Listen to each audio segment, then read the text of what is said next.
Gracias. Bien, buenas tardes a todos. Voy a tratar de hacer mi trabajo de moderador, la primera vez que me toca hacerlo, entonces voy a tratar de medirme en mis participaciones y sacarle todo el provecho posible. Tenemos el gusto que nos acompañen esta tarde, esta mañana de este jueves, diversas personalidades de diversas empresas que estaríamos buscando, bueno, crear una discusión, un análisis de lo que es el sistema, de lo que puede ser un sistema universal de salud, este gran, ¿cómo llamarle?, monstruo, el lago Ness, del cual todos hemos escuchado hablar, pero pocos hemos visto. Empiezo presentando a Miguel Alberto Salazar, presidente y director general de Boehringer Ingelheim en México. Miguel Alberto es un ejecutivo con experiencia multinacional y multicultural. Bienvenido. Gracias. Con amplia experiencia en la industria farmacéutica. Ha trabajado en esta empresa Boehringer por casi 25 años en diversas posiciones, incluyendo el jefe del departamento corporativo y representante a nivel regional, así como áreas de marketing, cardiología, sistema respiratorio, etc. También nos acompaña Antonio Chemor, ¿sí?, comisionado nacional del Seguro Popular. Importantísima su participación en este evento. Bienvenido, Antonio, gracias. Antonio Chemor es ingeniero biomédico, académico y político. Antes de ocupar su puesto actual, fue director financiero del Seguro Popular, coordinador de hospitales de alta especialidad en el Estado de México y director de inversiones y director de desarrollo y planificación general para el ISEM, en el ISEM. En el Seguro Popular ha consolidado alianzas y acuerdos para promover servicios de salud y prevención a través de hábitos saludables y ejercicio. Chemor actualmente estudia un doctorado en Dirección Estratégica y Política de Desarrollo en la Universidad de Anáhuac. Gracias por estar con nosotros, Antonio. Nos acompaña también Efrén Ocampo, presidente ejecutivo del grupo Neolfarma. Adelante, por favor, Efrén. Gracias por estar con nosotros. Efrén cuenta con más de 20 años de experiencia liderando compañías farmacéuticas, incluyendo Psicofarma, Laboratorios Alfarma, Pego, Prodifam, ABC Servicios y Neolfarma. También es miembro permanente de Canifarma y miembro del Consejo ANAFAM. Ocampo ha impartido varios cursos en la Universidad de Guadalajara, la UNAM, Colegio de México. Además ha escrito varios artículos relacionados con demografía, política pública, poblacional y desarrollo regional. Dirigió la primera política de poblaciones de México que lo hizo acreedor al Premio de Poblaciones de las Naciones Unidas. Gracias, Efrén, por estar con nosotros. Nos acompaña también Guion Corpart, director general de Global Health Intelligence. Bienvenido, Guion.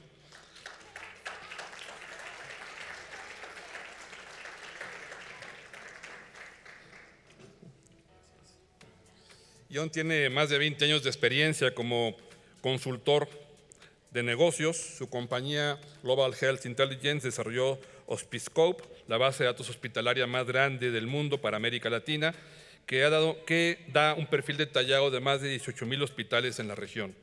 En 2008, Global Health Intelligence lanzó Surgiscope, la cual brinda información sobre los procedimientos quirúrgicos por hospital.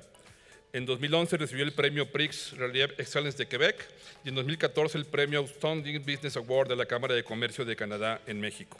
Gracias, Guion, por estar con nosotros. Y concluyo esta presentación con Roberto Eses. Adelante, Roberto, por favor. Country Manager de Gympass México.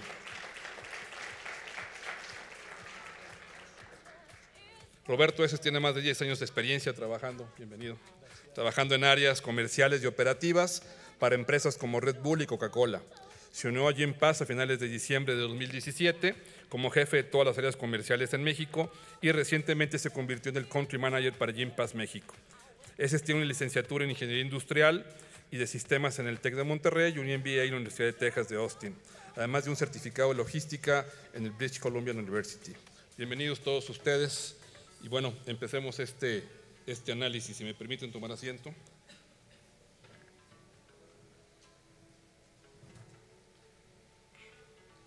Gracias, bien, sí se escucha bien, ¿verdad? Este tema del Sistema Universal de Salud, creo que todos lo hemos escuchado. Este sexenio tuvo algunas expectativas, hubo algunos proyectos al respecto y queda el tema sobre la mesa, sobre todo porque los últimos 10 años hemos estado escuchando diagnósticos del sistema de salud Creo que todos ya estábamos como que bastante hartos del tema de diagnósticos. Llevamos 2 años escuchando propuestas de qué hay que hacer, y entre ellas está la parte de ese sistema universal de salud que suena lógico por un tema de eficiencias. O sea, tenemos un sistema de salud sumamente desarticulado, tanto en lo público como en lo privado, y lo que suena lógico empezar a implementar pues esta forma de cómo integrar un sistema único, un sistema universal de salud.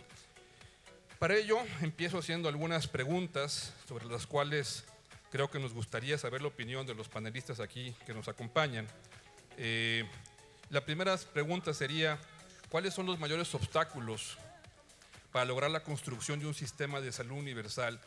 ¿Y qué modelos pueden ser utilizados para minimizar el impacto de un sistema de salud fragmentado como es el mexicano? Quisiera iniciar la presentación con la participación del representante del Seguro Popular, porque considero, a reserva de lo que ustedes piensen, que el sistema financiero es fundamental para la articulación de un sistema universal de salud.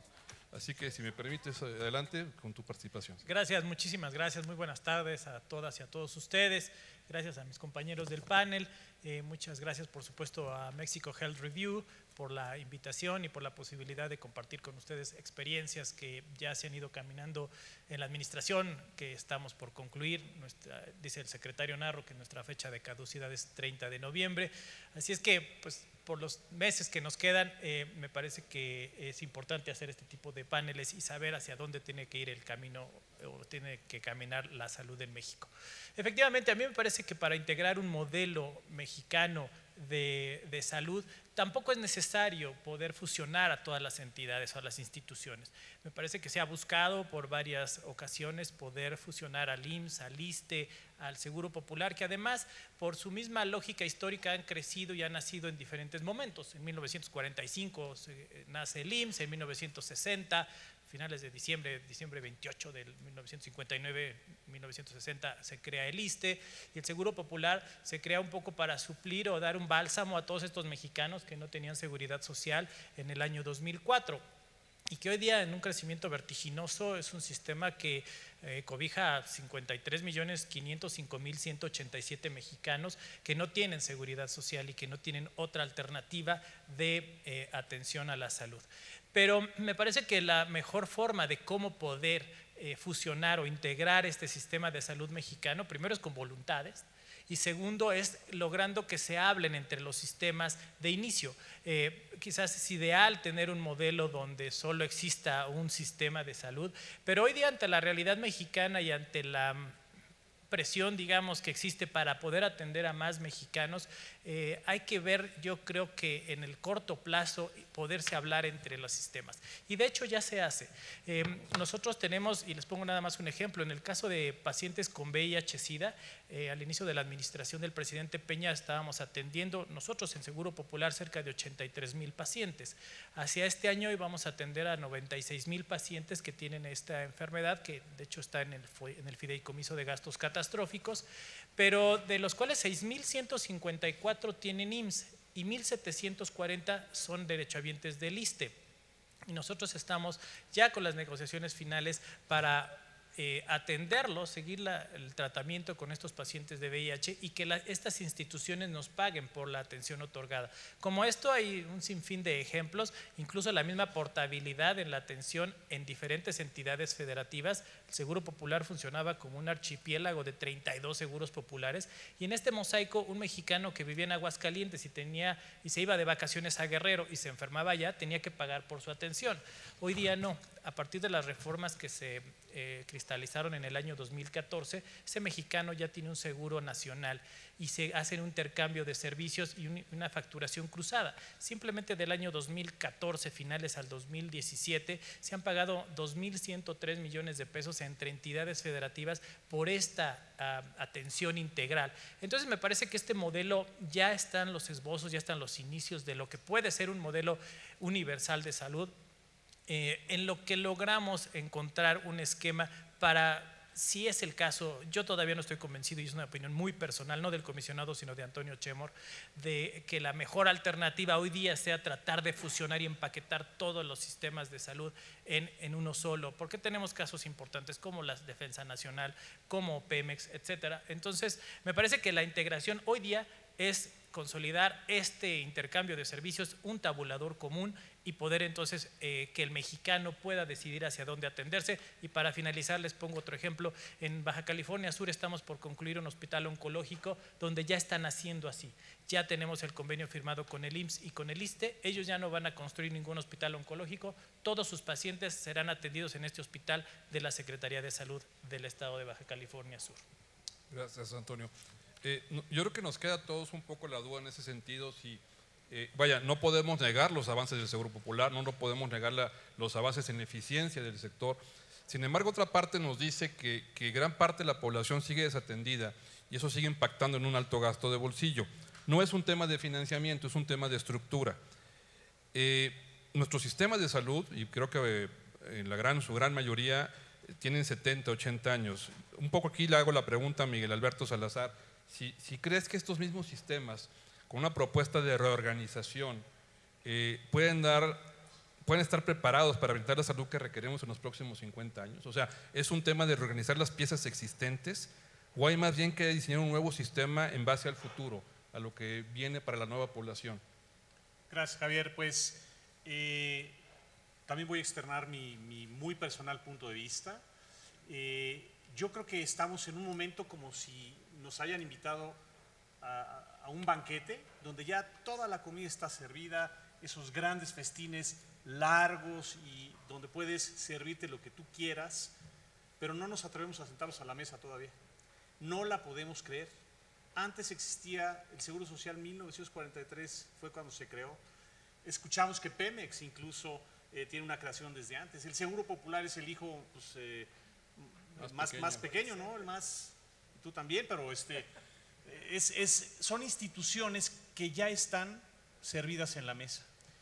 Y francamente, yo lo que he observado en los últimos años es que ya estamos todos platicándolo. Yo ya he visto y soy testigo de que la autoridad, la industria, los hospitales, la Asociación Mexicana de Seguros, dispositivos médicos, veterinaria, cámaras y asociaciones, todos ya fuimos invitados al banquete. Y somos un país con grandes bendiciones, porque además sí tenemos tecnología, sí tenemos médicos, sí hay hospitales, sí hay voluntad, hay educación hacia la salud cada vez más poderosa, hay disponibilidad de medicamentos, el que ustedes quieran, hay acceso oportuno. Ahora lo que tenemos que hacer es que le diga al paciente.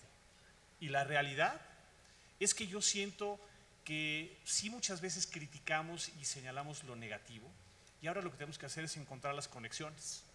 Nada más que cuando tenemos una conexión tipo Apple, otro la tiene USB, y lo que tenemos que hacer es precisamente, y coincido, hacer que se hablen estos sistemas. Y lo escuchamos con la presentación de PLM.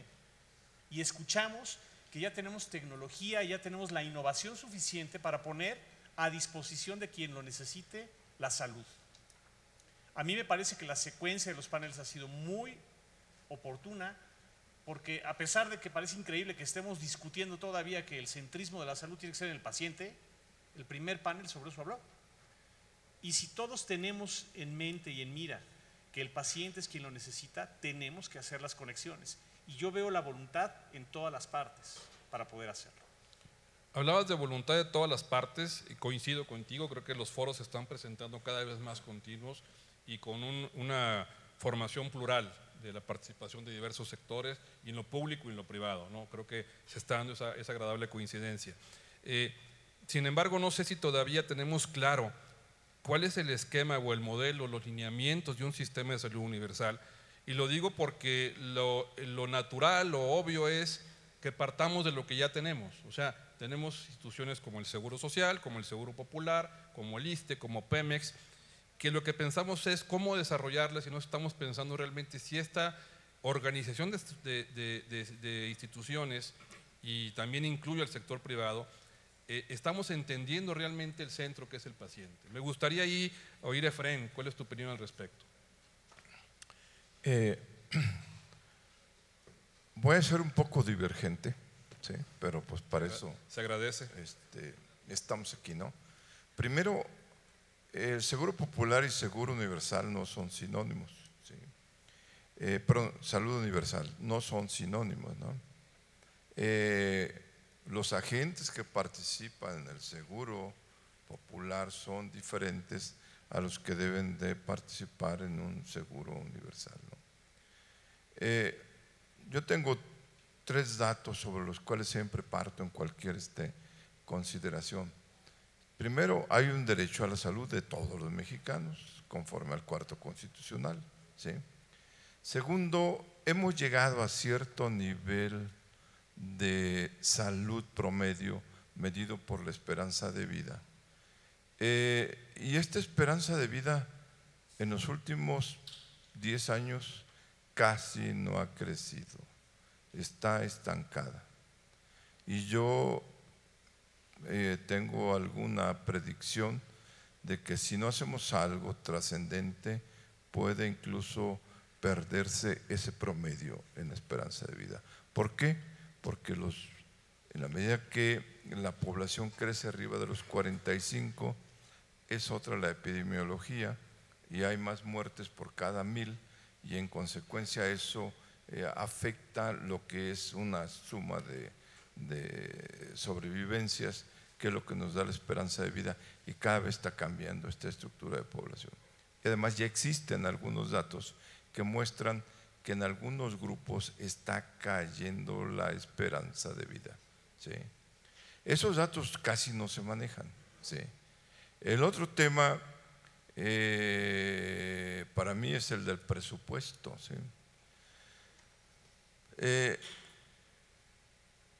Deseo de realmente atender lo que es salud universal sin presupuesto. No sé dónde lo han podido lograr, ¿no? Sí. Pero en México ha caído la cantidad de dinero que va hacia el presupuesto de salud. Lo ha insistido continuamente el doctor Narro. ¿Y qué es lo que estamos viendo, no?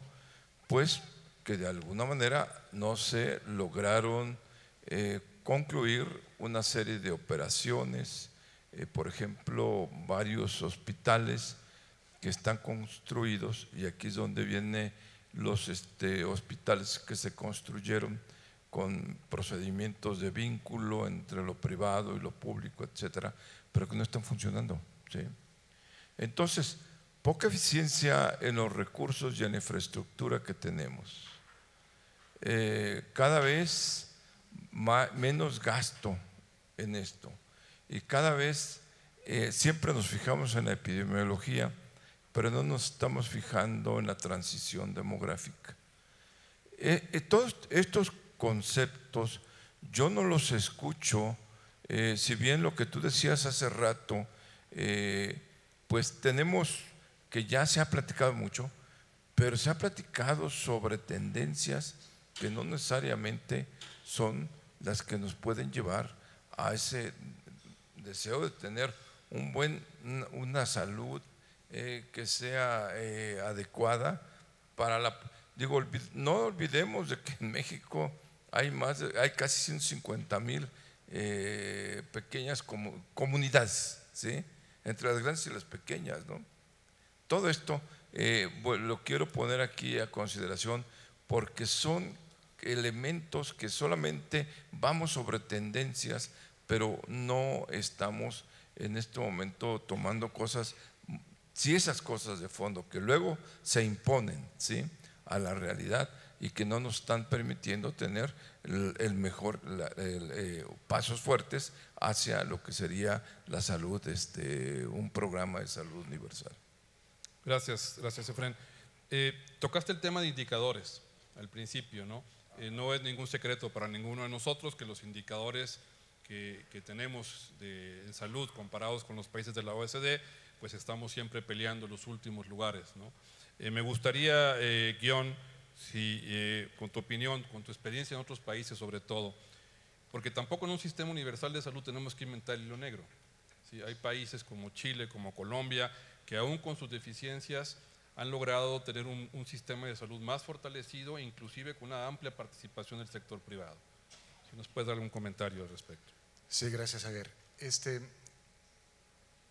tenemos un caso en México que es bastante único, que es la articulación de diferentes actores en ese mismo sector, el Seguro Popular, el IMSS, el ISSSTE y varios otros.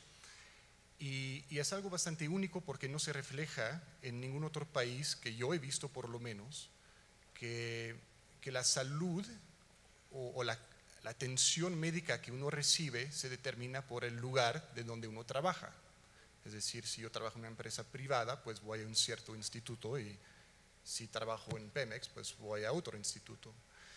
Entonces creo que lo que realmente se busca en un sistema de salud universal realmente es una búsqueda de eficiencias, más que nada. No es una cuestión de tener todo bajo un instituto, sino más bien de que busquemos obtener las eficiencias que permiten atender al paciente.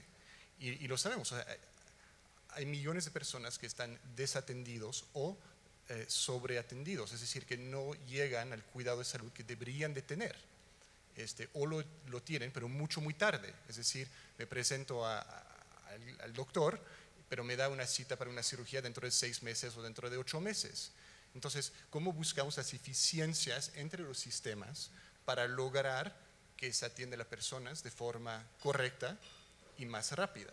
Creo que esos son dos elementos claves que van más allá de una estadística sobre esperanza de vida, y se relaciona directamente con la calidad de vida y la calidad en esos últimos años de vida directamente. Entonces, hablando de longitud de vida, pues también tenemos que hablar de calidad de vida y calidad de atención. Gracias, Guión. Antes de tocar un tema con Roberto, y me vas a disculpar, Roberto, que te dé un salto ahorita, sí, porque creo que traes un tema en particular que es un gran tema, el tema de prevención. Y tratando de concluir esta primera fase de preguntas, y sumando un poco las respuestas de todos ustedes, y me dirigiría a lo mejor empezando contigo, Miguel Alberto, ¿ven ustedes, en general el panel, ven ustedes un plan nacional de salud transeccional, ¿sí? Que nos diga, bueno, ya escuchamos los problemas, ya escuchamos qué hay que hacer, ya hablamos de estructura, hablamos de financiamiento, nos falta hablar de prevención, hemos hablado de indicadores de otros países, pero pareciera que sin embargo todavía no sabemos a dónde vamos? Bueno, yo estoy seguro que hay un plan. No lo he visto con transparencia específicamente de la administración entrante. Debo también confesar que en el gobierno actual, salud desde el principio en los discursos no fue una prioridad. En los hechos se ha hecho muchísimo y todos tenemos que reconocer los avances. Pero coincido con Efrén que mientras no lleguemos a los niveles de inversión mínima que se requieren para este país, todo el mundo hemos oído hablar del famoso 6% que México no ha llegado a él, y que la mitad de ese 6% lo pagamos de bolsillo.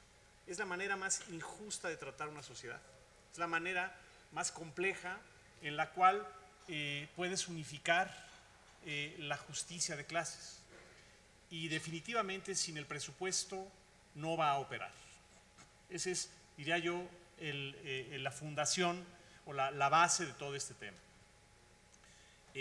Como industria estamos muy interesados en conocer los detalles, porque se tocan muy por arriba y se habla así del acceso universal a todos, que es mal interpretado porque eso no quiere decir que el Estado o que el sistema de salud público y privado tengan que cubrirle todo a todos los pacientes. Eso no existe, no hay manera de que pueda funcionar. Lo que sí quiere decir es que si a mi papá o a mi hermano le da un infarto cerebral, tiene la posibilidad de llegar en menos de 30 minutos al hospital más cercano y ser tratado para uno de los eventos más incapacitantes, independientemente de dónde está, en cualquier estado de la República o en cualquier hospital de que esté en la vecindad.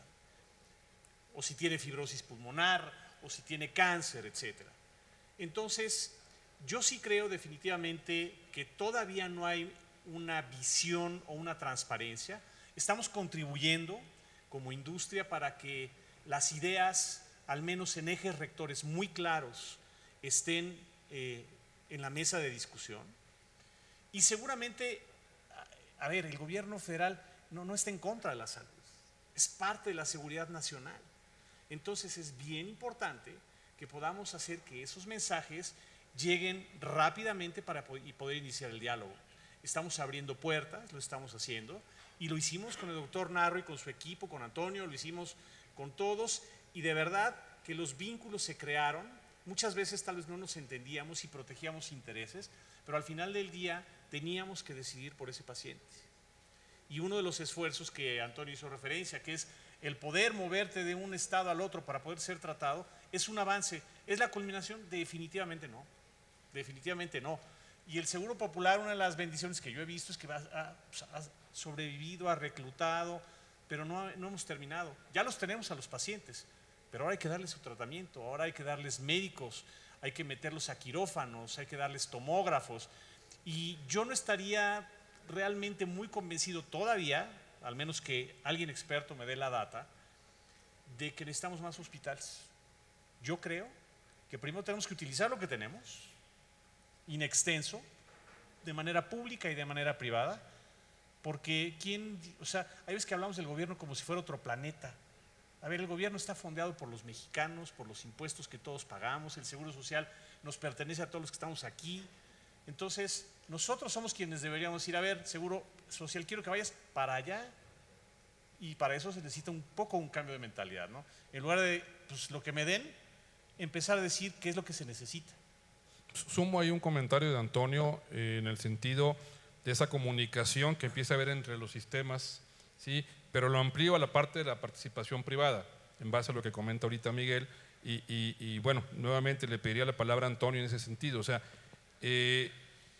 ya no la participación del sector privado como una dádiva al sector privado, sino como un derecho que tiene y una parte de esa representación que tiene de una participación más activa dentro del sistema de salud, dentro del financiamiento de la salud más específicamente, que para mí es el lenguaje comunicador del cual hablabas en un momento dado. El Seguro Popular ha trabajado muy bien la parte de gastos catastróficos, una gran participación del sector privado, pero ¿qué pasa con el resto de la participación donde tenemos, coincido con Miguel Alberto, o sea, hospitales privados con 30, 40, 50% de ocupación y hospitales públicos con 120% de ocupación y sin una comunicación efectiva entre ambos, ¿no? ¿Qué pudiéramos hacer al respecto? ¿Dónde hay que trabajar en ese sentido? Sí, mira, me parece que la palabra clave aquí ha sido eficiencias.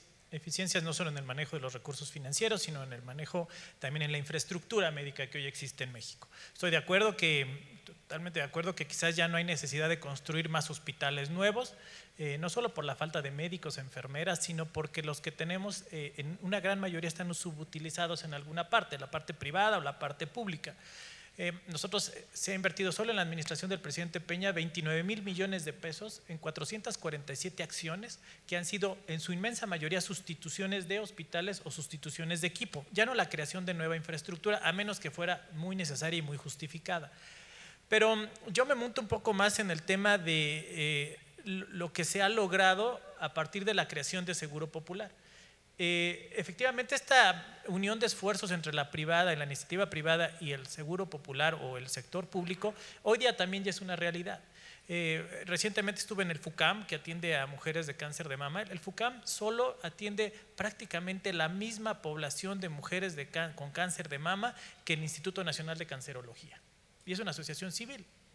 De la misma manera trabajamos con muchos privados, Puerta de Hierro, Centro Oncológico Internacional, en fin, aquí tenemos más de 315, 320 unidades médicas que trabajan y que son privadas y que trabajan con nosotros. De un gran paraguas de 11,504 unidades médicas que trabajan con recursos del Seguro Popular y que se sostienen a propósito del Seguro Popular.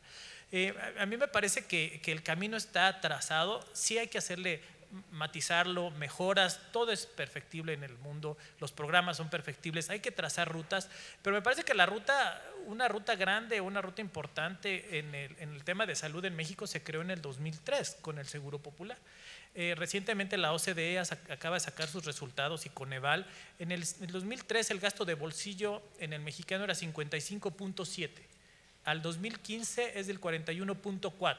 Por supuesto que no estamos satisfechos con esto, pero quiere decir que es una trayectoria decremental importante Estados Unidos, que aquí se mencionaba, de su PIB le pone el 16.9% para la salud, $9.892 por persona. El promedio de la OCDE está entre $4.003 y $4.005 por persona. En México es $1.080 por persona. Notoriamente estamos lejos de la media siquiera. Pero en México ya estamos por abajo del 50% del gasto de bolsillo. Estamos cercanos al 40% ya a estas alturas del año 2018. No quiero decir otra vez que no le falta invertirse en México en salud, claro que no, claro que se le tiene que invertir más en salud, pero tampoco quiere decir que lo poco que tenemos lo estemos gastando de manera equivocada. Quiere decir que con los pocos recursos que se le invierte hoy día a México, hemos logrado hacer eficiente y hacer eficientes al sistema de salud de las entidades federativas que se soportan con los recursos del Seguro Popular. Me parece que esta trayectoria hoy día tiene que mejorarse y se le tiene que enriquecer inyectándole más recursos. Ahora, hay que ser inteligentes en dónde le inyectamos recursos. Si vamos a llegar a los niveles de Estados Unidos del 17% del PIB, ¿y en dónde lo vamos a gastar? O vamos a hacer un gran sistema muy rico y muy ineficiente, o vamos a hacer un sistema medio con grandes eficiencias. Me parece que ahí es donde tenemos que plantear la discusión. ¿Cómo logramos esta infraestructura que hoy día existe, esta plantilla, estos profesionales de la salud que son muy valiosos, donde logramos hacerlos más eficientes y sacarle el mayor provecho? En algunas entidades federativas por médico dan 2 consultas diarias. Entonces regresamos al tema, ¿es falta de médicos o es falta de atención a los pacientes que hoy día tienen que ir a esas consultas y que los médicos tienen el tiempo, pero que hoy día no los estamos haciendo llegar? Por último, Coneval también sacó sus resultados recientemente.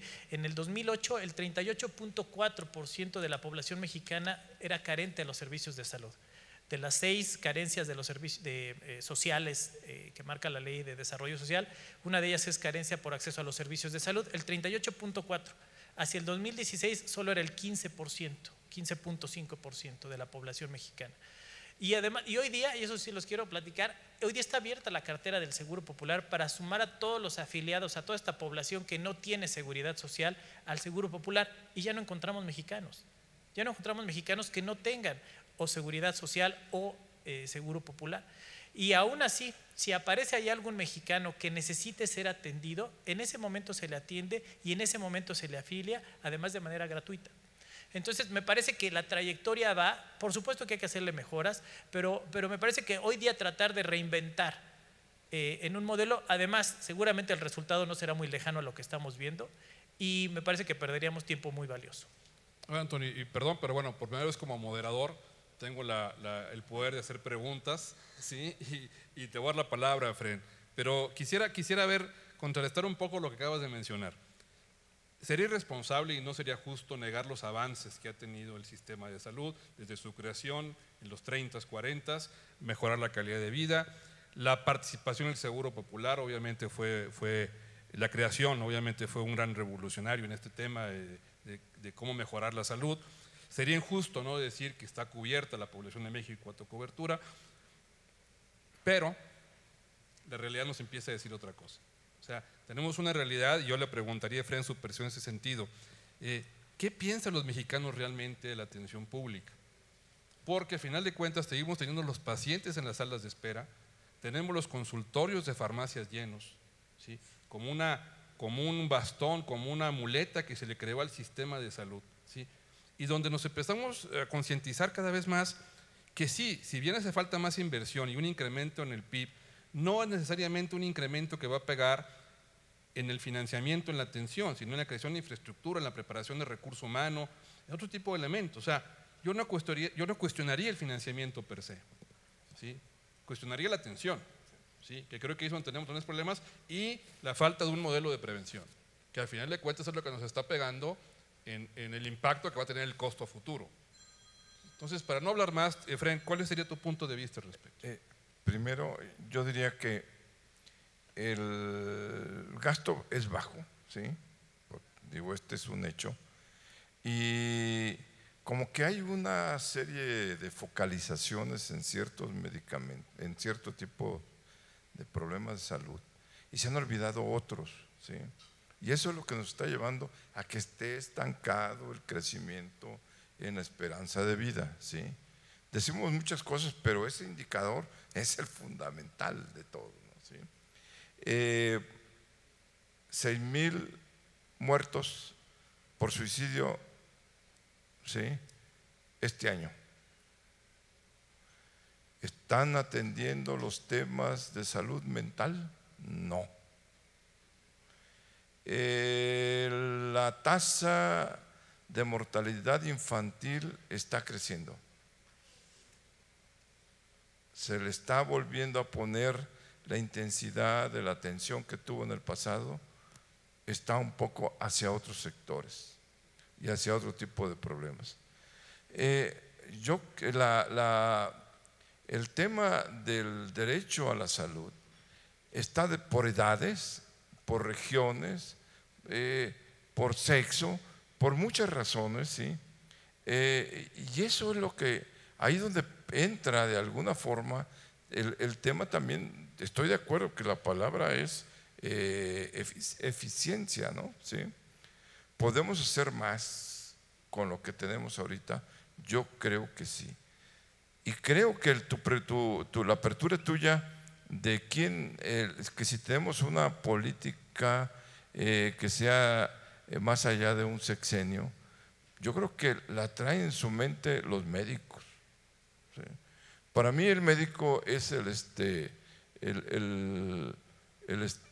factor que más ha influido en darle cierto nivel de eficiencia a los usos, ¿no?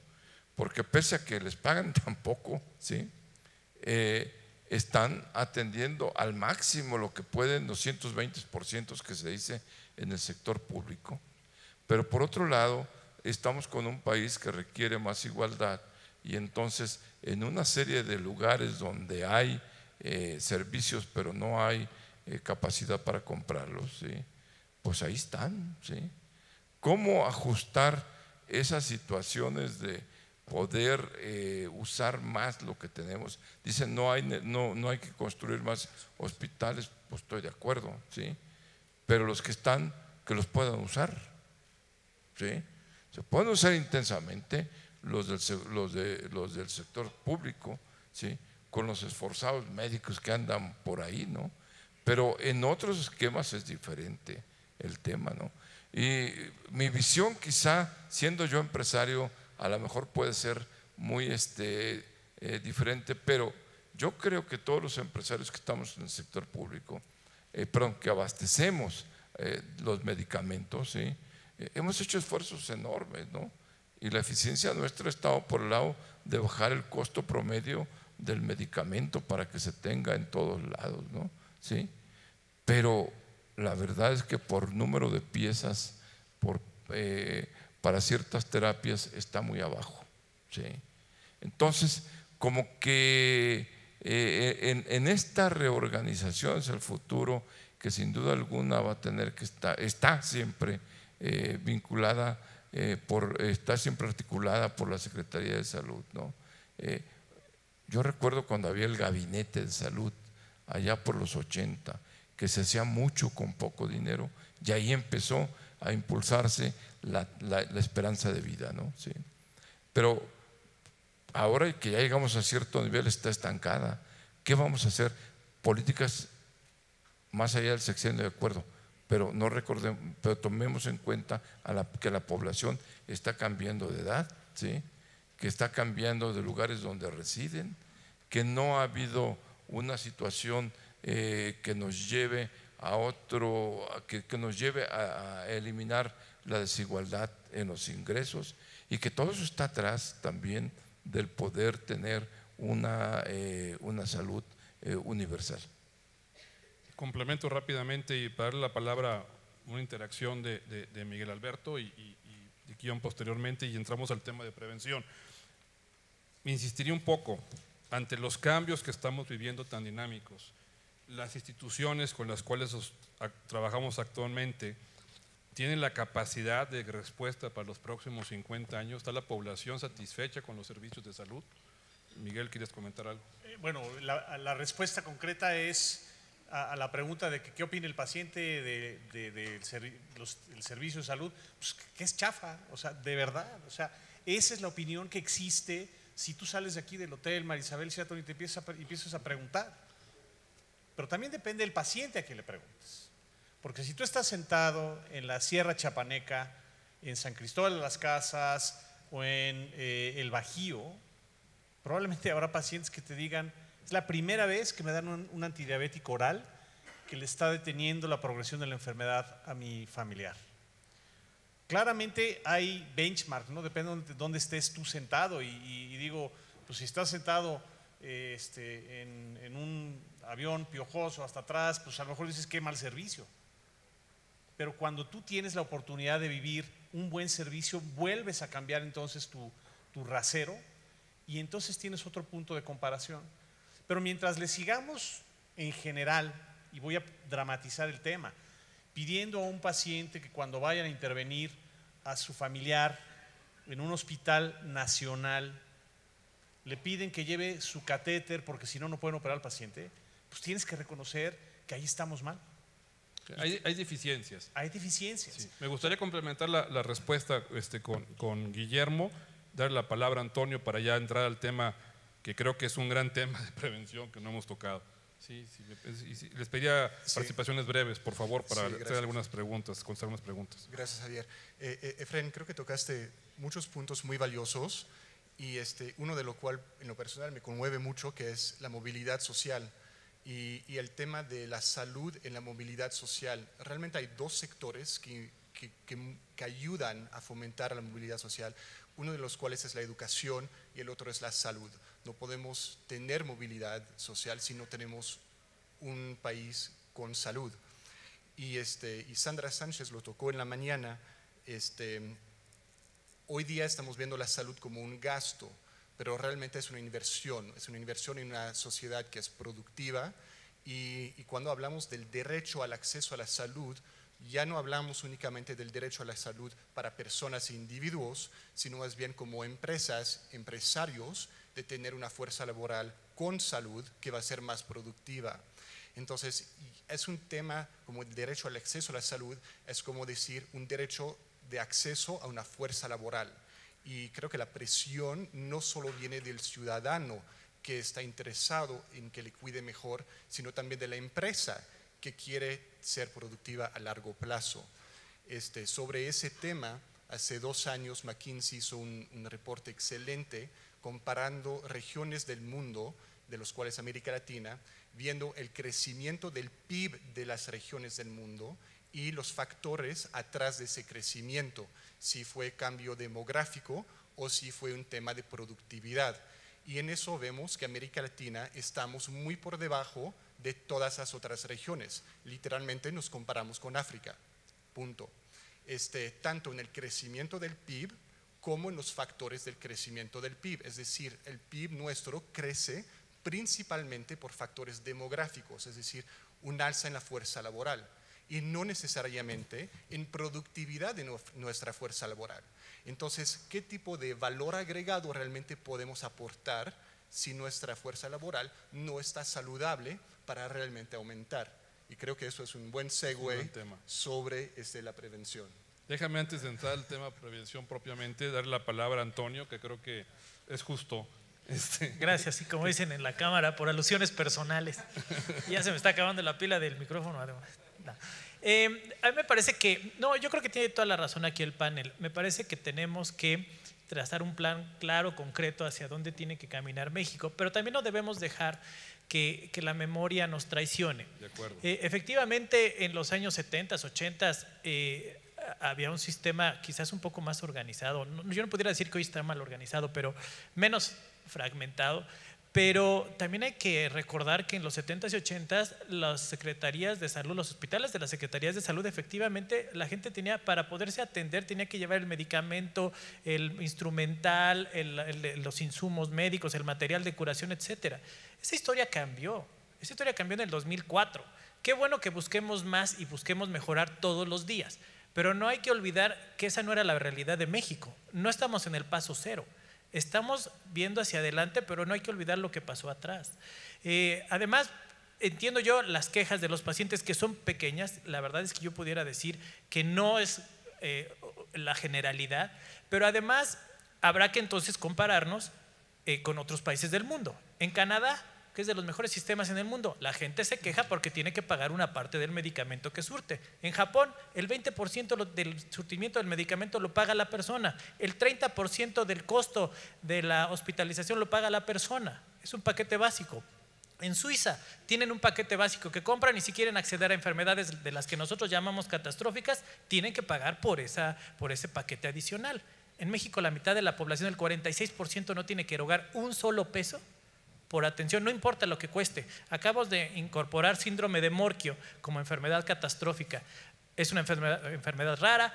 No, tenemos identificados 30 pacientes en México, puede llegar a 100 pacientes, pero cada mexicano nos cuesta entre 7 y 12 millones de pesos al año y no pagan un solo peso. Entonces, me parece que sí tenemos que fortalecer y madurar este sistema de salud, pero tampoco tenemos que olvidar el camino y lo que nos costó a los mexicanos, a todos los mexicanos, poder llegar a donde estamos. Gracias.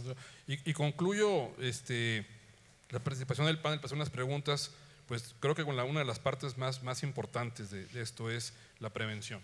Es un tema que sale en todos los foros, igual todo el mundo habla del tema de prevención, pero al hablar de resultados, y esto que tenemos hablando de prevención muchos años, hay muy poco sobre la mesa, ¿no? Por ahí hay un programa del Seguro Social, una prueba piloto en Monterrey, y sin embargo no hemos visto todavía una tendencia clara ni de la sociedad, ni de las empresas, ni del sistema de salud a abocarse en el tema de prevención. Diría inclusive, para concluir, que los incentivos están más en curar que en prevenir, tanto económicos como de reconocimiento, etcétera, ¿no?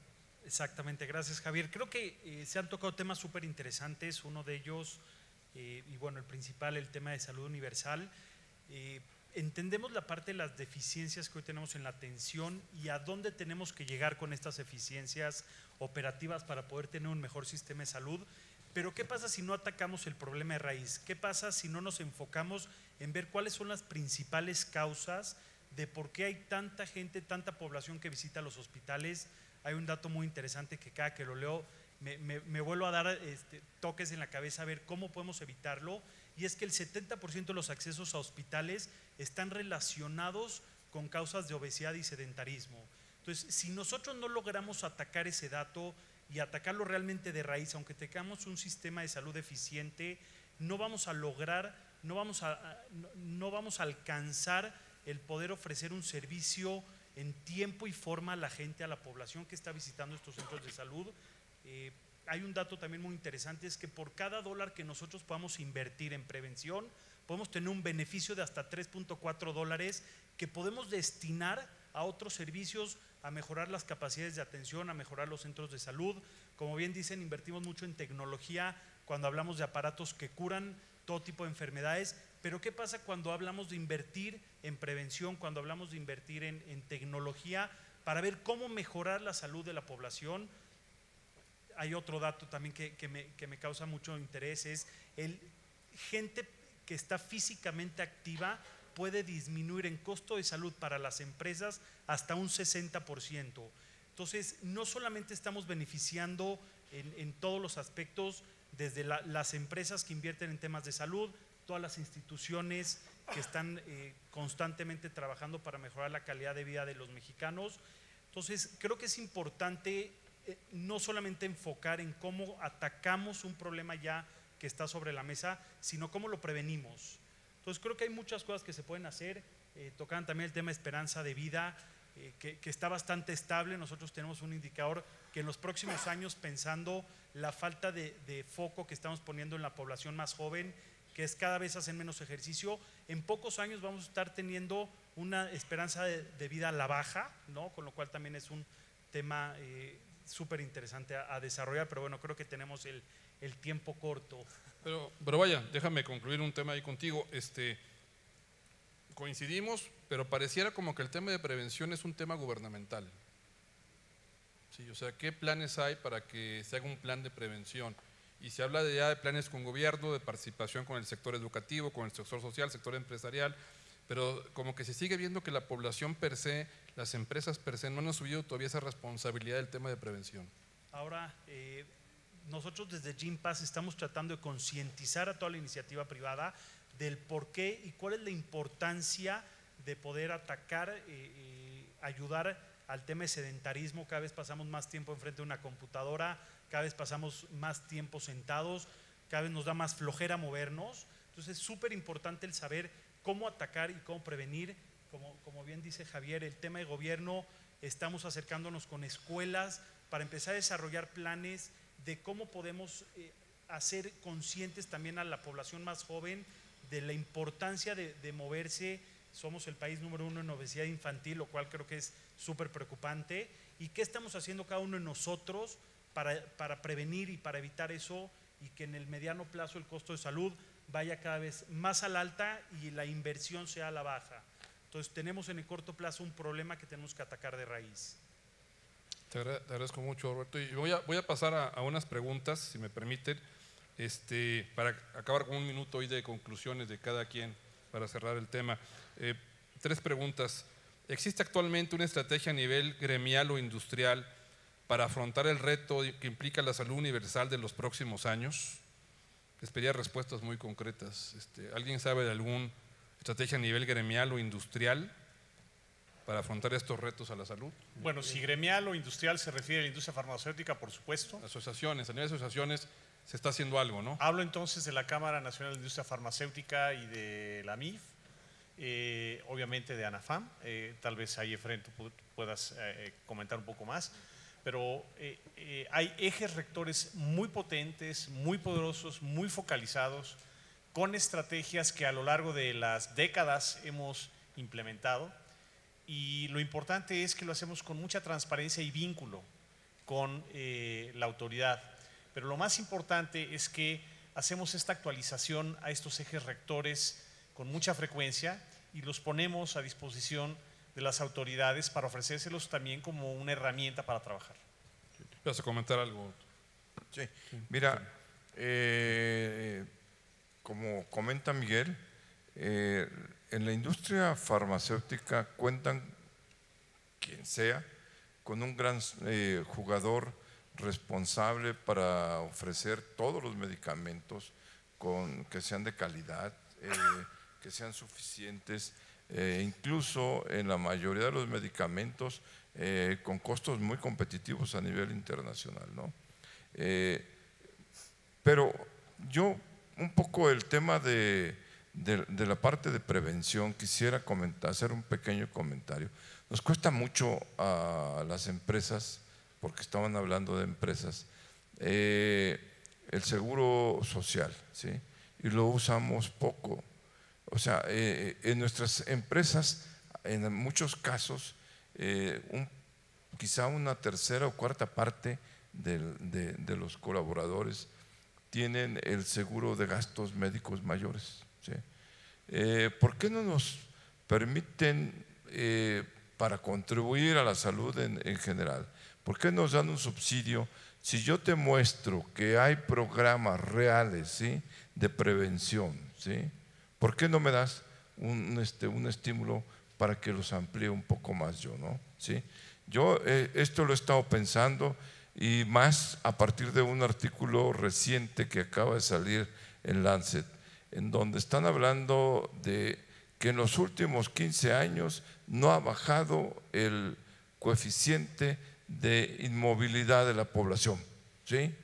El 27% de la población en 2003 y en 2017, perdón, ¿sí?, igual el porcentaje. Bajó un poco en los hombres, subió un poco más en las mujeres, ¿no? ¿Sí? Entonces, tenemos que todos que contribuir al tema de la prevención, pero que nos dejen colaborar también, no gastando más, ¿no? Complementaría esta respuesta, esta pregunta. El Consejo Coordinador Empresarial, con la Comisión de Salud, está integrando al sector privado para tener una fuerza de interlocución ante el sector público en lo que sería crear una estrategia transeccional de salud, que tengamos todos como sector público, sector privado, pues una visión más clara de a dónde vamos y dónde hay que hacer las inversiones y las apuestas a largo plazo. Una pregunta dice, y resalto, realísticamente, ¿cuál sería el costo monetario, social y político de darle salud a todos los mexicanos? ¿Quién se la avienta? Adelante. Pues el costo real monetario, no sé, político me parece que sería para beneficio de todos, por supuesto. Claro. El costo monetario… No sé si se refiere al costo político desde el gasto político que implica… Pero pues, ¿cuál sería el desgaste? Darle salud universal a todos. Me parece que no existiera. Hay más desgaste hoy día que, por ejemplo, nuestro paquete no cubre todas las enfermedades, pero les puedo poner un ejemplo. Simplemente insuficiencias renales, hemodiálisis y diálisis peritoneal para cerca de 67,000 pacientes que tienen seguro popular que necesitan cualquiera de estas terapias sustitutivas, nos cuesta 13,972 millones de pesos al año. No hemos podido incorporarla por el costo. Cáncer de pulmón, que tampoco está incorporada, nos cuesta alrededor de 9,800 millones de pesos al año para los afiliados al Seguro Popular.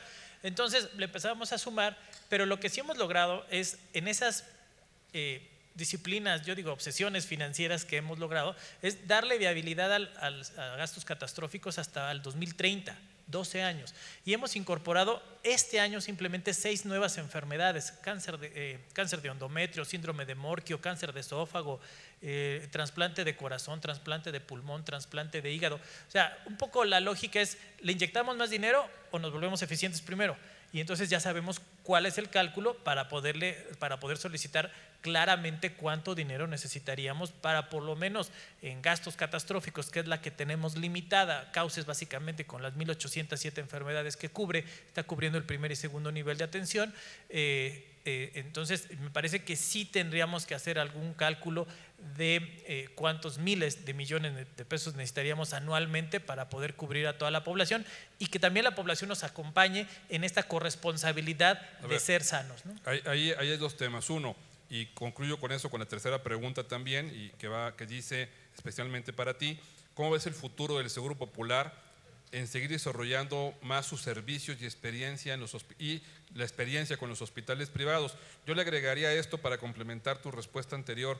¿Tienes algún estimado o algún deseo en cuanto al gasto, incremento en el PIB que tiene que hacerse en salud, o transformación de gasto de bolsillo a prepago en el sistema de salud vía algún esquema fiscal, ¿sí?, que ayude? O sea, ¿cómo ves el futuro del Seguro Popular, la participación en el sector privado?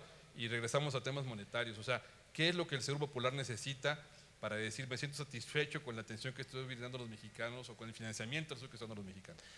Quizás daría 3 respuestas puntuales. Una, sí, en el tema de la iniciativa privada, los hospitales privados, es fundamental que podamos participar. Hoy día cada vez incorporamos más, tienen que acreditarse, por supuesto, a cualquier enfermedad que quiera ser pagada, cubierta por el Seguro Popular. Y perdón que te interrumpa, Antonio, ¿ves la participación del sector privado en los seguros del Seguro Popular en los estados? Sí, de hecho está ahorita, está sucediendo. Sí, pero está vía gastos catastróficos. No, y en cauces también. Vía el Estado es muy poco lo que se participa. No, vía cauces también. Hoy día, les pongo el ejemplo de Nayarit. Nayarit tiene una infraestructura limitada y pequeña. Se recargan en el Hospital Puerta de Hierro, que está en Nayarit, y ellos les atienden muchos mexicanos afiliados al Seguro Popular, y ellos, con base en el tabulador de cauces autorizado para evitar abusos, le pagan por esa atención que le den a mexicanos afiliados. Bien. Y gastos catastróficos, que es un gran ejemplo porque pagamos un reembolso donde nosotros mismos recibimos el expediente y se paga directo al prestador del servicio. Eso por un lado. Y por el otro, el tema de la prevención.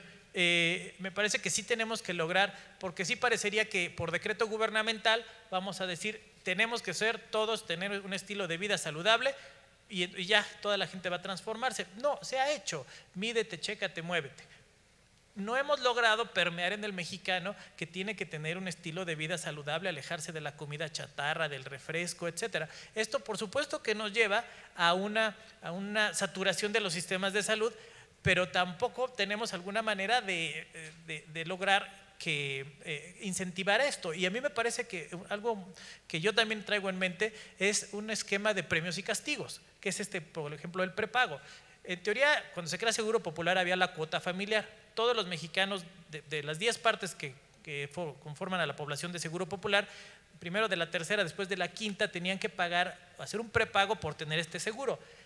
Todos los estados lo que hicieron fueron, nos empaquetaron a la gente en las primeras 4 partes, les llamamos deciles, y el 99.8% de la población no paga, porque en teoría todos son extrema pobreza. Me parece que no es así el comportamiento del mexicano. Pero bueno, si logramos controlar esto y logramos un esquema de premios y castigos donde nos revisemos cada 6 meses y las personas que tengan un estilo de vida saludable, premiarlos bajándole esta cuota de prepago. Si no lo tienes así, si tienes un estilo de vida sedentario, tus índices no son, el índice de masa corporal, etcétera, no son los adecuados, pues entonces un incremento en eso que tienes que pagar. Si no, yo no veo una forma de cómo lograr que el mexicano también entienda que su salud no solo es una obligación del gobierno pagarla cuando se deteriore, sino es una obligación del mexicano a tener un estilo de vida saludable, porque si no, ellos mismos van a sufrir. Perfecto. Bien, concluyo con un comentario final, por ya cuestiones de tiempo. No escuché un comentario referente a que no fuera necesario un sistema universal de salud. Creo que todos coincidimos de que tiene que haber este sistema universal de salud. Sí hay mucha divergencia en los cómo, en los tiempos quizás también, si es momento o no es momento, si el sistema actual aguanta para seguir evolucionando o hay que crear un nuevo esquema en base a la necesidad de la población. Y insisto en mi pregunta de la población porque hay un dicho que dice por ahí, percepción es realidad. Si bien han cambiado la sociedad, no es la misma 1930, 1970, 2018, 2020, la percepción del usuario es la que manda a final de cuentas. Si la percepción del usuario nos está diciendo que como sistema, y estoy hablando del público y lo privado, no únicamente el sector público, estamos fallando, algo tendremos que hacer al respecto. Les agradezco mucho a los panelistas, Miguel, Antonio, Efrén, Guión, Roberto, su participación, y bueno, nos seguiremos viendo en estos foros. Gracias.